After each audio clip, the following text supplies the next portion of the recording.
究竟1231係咩意思啊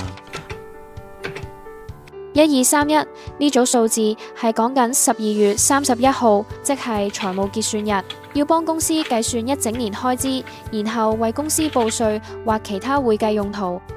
提提你，其實大部分公司喺計算整年收入開支同時，都會聘請專業測量師為公司持有嘅物業做價值評估，不論持有嘅物業係住宅、寫字樓、車位、農地或者廠房，甚至係國內物業等等，都冇問題。？Mary 入嚟我房，Mary 就快到12月31號財務結算日，你安排人手處理一下公司報稅，同埋要為物業做價值評估啊！老細你放心，我哋一直都有揾中原測量師行幫手做物業估價報告，負責會計審計嘅同事都會同中原測量師行嘅專業測量師保持溝通聯絡。